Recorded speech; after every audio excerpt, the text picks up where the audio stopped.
Bonjour à tous, bienvenue sur cette chaîne. Comme d'habitude, pensez à vous abonner, à commenter, à liker, à partager. Je vous dis merci d'avance. Alors aujourd'hui, on va parler d'une entreprise particulière, ce qui devient quelque part une institution de la société gabonaise. La Société d'eau et d'énergie du Gabon, abrégée SEG. Lorsqu'on parle de la SEG, en général, ce qu'on entend, c'est ça. Coupe le courant à midi, le courant revient vers 18h. On vous coupe le courant à 18h, le courant revient vers minuit. On vous coupe avant minuit, le courant revient vers 3h du matin. Dans cet extrait, vous constatez que le monsieur qui parle, il est extrêmement agacé. La SCG ne fournit pas les services qu'elle vend. Donc, les uns et les autres n'ont pas de l'eau et de l'électricité 24 sur 24, 7 jours sur 7. Qu'est-ce que l'on peut faire pour pouvoir faire en sorte que cette situation s'améliore? Y a-t-il une solution magique? Dans cette vidéo, on va se poser diverses questions et on va proposer une solution qui serait susceptible de faire en sorte que la question du manque d'eau, si ce n'est des coupures d'eau et de l'électricité, trouve une solution pérenne. Donc, les Gabonais souffrent de pénurie d'eau et des coupures intempestives d'électricité. Alors qu'on est dans un pays, on rencontre de nombreux cours d'eau.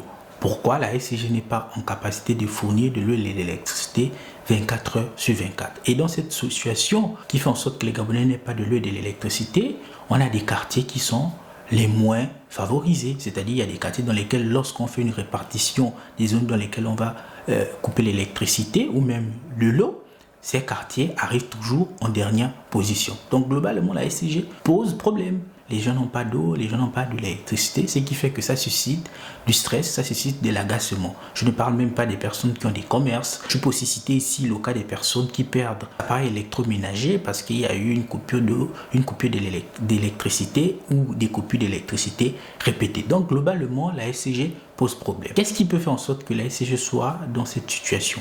Peut-être la SCG est dans un contexte où elle doit couvrir un grand espace et que ce grand espace-là nécessite beaucoup de moyens. Parce que n'oublions pas que la SCG fait face à une question ici de matériel, à une question ici d'équipement, ce qui fait que parfois elle est en incapacité de pouvoir résoudre les problèmes. Donc globalement, le matériel, les équipements de la SCG sont vieillissants. Et dans certaines régions, parfois, les différents agents de la SCG n'y vont plus parce que ce sont des espaces reculés. Et ça, ce n'est pas du fait de la SCG, c'est juste du fait déjà des différentes thématiques ou des différents problèmes auxquels la société gabonaise fait face, notamment la route. À partir de ce moment, si la SCG n'est pas en incapacité de peut-être couvrir tout le territoire, parce que pour moi c'est peut-être l'une des raisons, est-ce qu'il ne serait pas ici tant que la SCG est un rival? Est-ce qu'il ne serait pas tant de la concurrence à l'instar de ce qu'on constate avec les maisons de téléphonie mobile? C'est-à-dire qu'on a de nombreuses maisons de téléphonie mobile, ce qui fait que la concurrence pousse les uns et les autres à améliorer leurs services.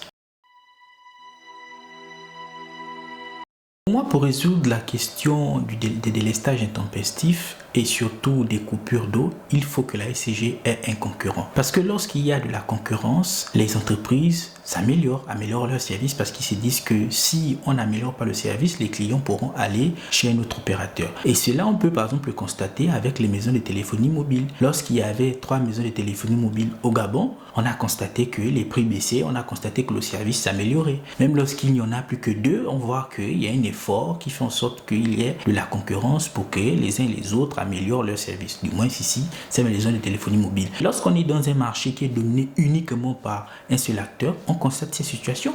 Je crois qu'effectivement la SCG fait face à diverses difficultés, le fait que les équipements soient vieillissants, mais pour une entreprise qui est soucieuse de faire des bénéfices et de ne pas perdre des clients, elle sera obligée ici quelque part d'améliorer son service. Mais pourquoi ici améliorer son service? Dans la mesure où elle sait qu'elle est la seule entreprise qui contrôle le marché de l'approvisionnement en eau et en électricité. Après on dirait peut-être que c'est elle qui contrôle, peut-être c'est elle qui a peut-être les barrages hydroélectriques, etc. Du moins c'est elle qui maîtrise les infrastructures qui font en sorte qu'on puisse produire de l'eau et de l'électricité. Mais si un acteur économique arrive et qui veut s'imposer, il doit aussi ici se mettre dans une situation où il peut fournir des meilleurs services et donc à partir de là, c'est peut-être avoir accès à des barrages hydroélectriques, etc., etc. Encore qu'on est dans un pays où il y a de nombreux cours d'eau, donc on peut avoir accès à des infrastructures, c'est-à-dire des barrages hydroélectriques. Donc pour moi, la question de la SCG, c'est une question d'abord de concurrence. Lorsque la SCG aura de la concurrence, c'est un phénomène naturel et quelque part économique, la SCG améliorera fera son service. Mais tant qu'elle sera la seule entreprise qui aura le monopole de l'approvisionnement de l'eau et de l'électricité, le service ne changera pas puisqu'il n'y aura aucune pression. Au-delà du fait qu'il y aurait ici les cris des usagers qui seront à chaque fois dans des situations où ils n'ont pas d'eau et de l'électricité. Donc pour moi, l'élément principal pour faire en sorte que la SCG puisse s'améliorer drastiquement et pour faire en sorte que la solution soit pérenne, c'est faire en sorte qu'il y ait un rival, un concurrent dans l'arène de la production de l'eau et de l'électricité, ou du moins dans la fourniture de l'eau et de l'électricité. Donc merci d'avoir regardé cette vidéo. On se donne rendez-vous dans un prochain numéro.